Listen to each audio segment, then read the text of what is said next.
1, 0, all engine running. Liftoff. We have a liftoff. If you could make a phone call to the 20-year-old Chris, what would you tell him? I think what might have been worthwhile to explain to myself at 20 is to recognize that every single person you meet is struggling. I didn't know that then. You tend to see other people as completely formed individuals. I still do sometimes. But to recognize that everybody you meet, every single one of them, no matter how expensive their suit is or how serious their expression is, they are looking for significance. They are trying to do the best they can, and they fail regularly, and they're within their own particular battle of their own life. And so cut them some slack for that. Don't let them off the hook, but recognize the shared nature of being a human being, and let people be themselves, make some allowances for them, treat people a little more kindly as a result. And so you take these pictures, and now you pull the little chip out of the camera, you put it in your zippered up pocket so it doesn't float away. And by the end of the day, you've kind of got a whole bunch of those chips. You got like the whole world in your pocket waiting for you to truly look at it. And there is some magnificent, unexpected, intimate view of the world. And now what do you do with that?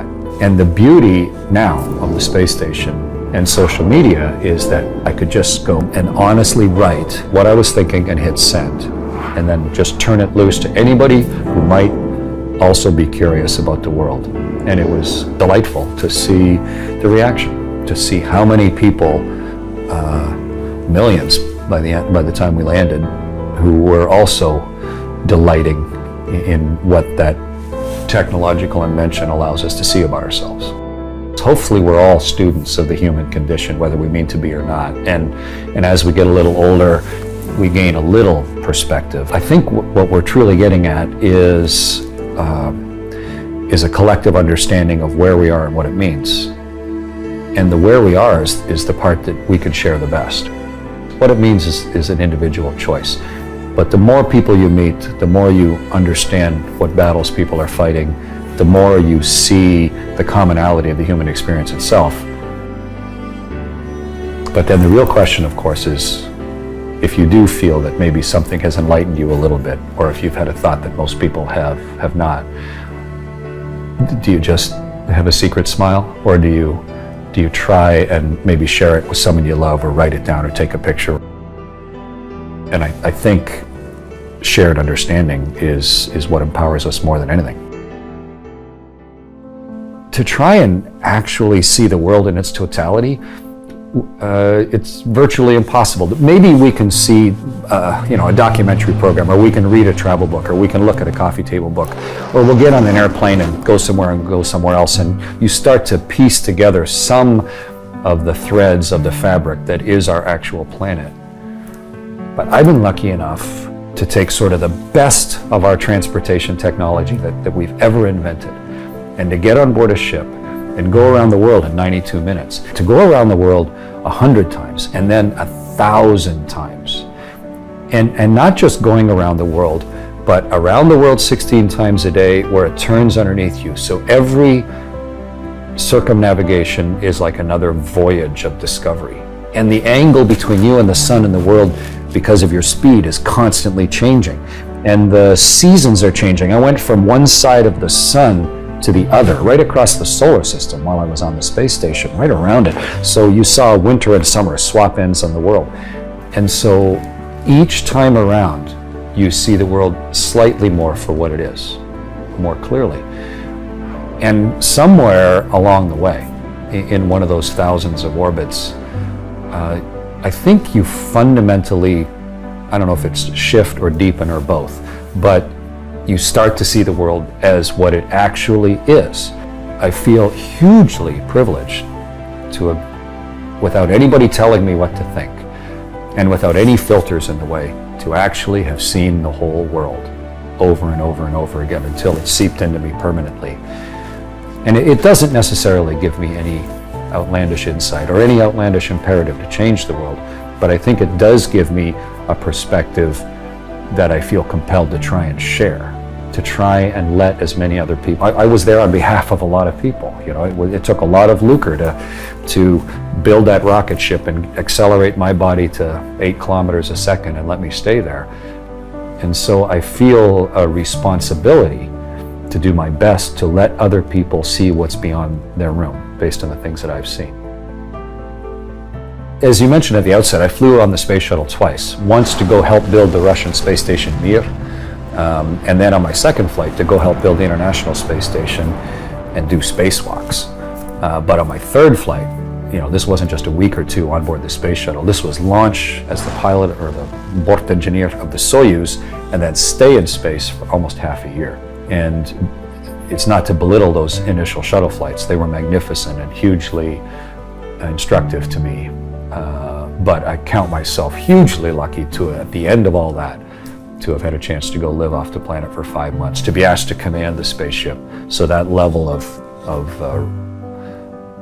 seriousness and responsibility, but also just the richness of what comes along with that experience itself. You can read about a spacewalk or watch a movie of a spacewalk and you sort of get a sense of it. And then when you're on board a spaceship and you're floating weightless by the window, especially we have one bulging window, the cupola, so you can almost freely look around in 180 degrees, you get some sense of where you actually are. But the day that you, for real, are going to be on the other side of that window and you're going to assume the danger of it, you're going to put on build this spacesuit around your body and then go into a tiny bit of the ship and close a hatch behind you. You're going to become a torpedo and then take all the air out of that little part you're in and then open up the hatch and now actually physically pull yourself on the outside of the ship. That's entirely different. Spent my whole life visualizing it, dreaming about it, talking to guys who've done it, and then training in virtual reality, training underwater.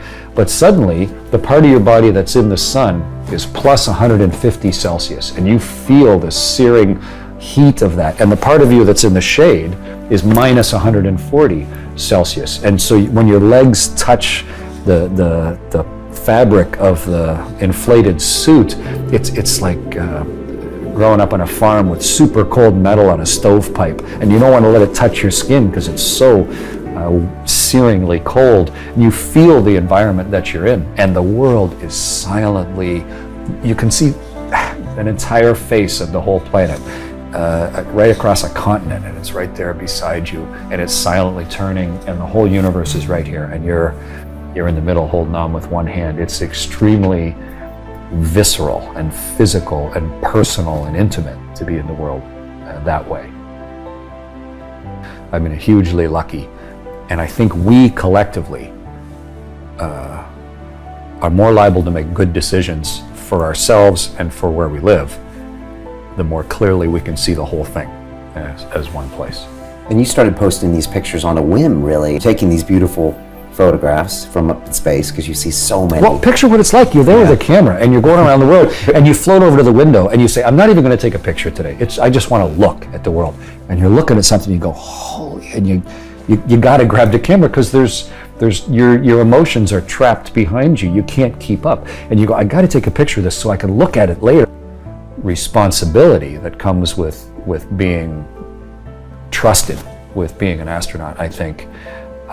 It's been delightful to see the effect of it. I mean, I took, I think, 45,000 pictures over my 3 space flights. And after a year I got back from landing, I was like, what are we going to do with all those photos? I mean, do we just let them sit in a file? I thought, why don't we take the best and put them in a book and then put why each picture meant something to me. This is just a sharing of the experience and let people then maybe see the world for what it truly is. Or at least a slightly clearer view or a more complete perspective-rich view of the world. And then, just like me as a 9-year-old boy, maybe they will then be a slightly different person with their choices.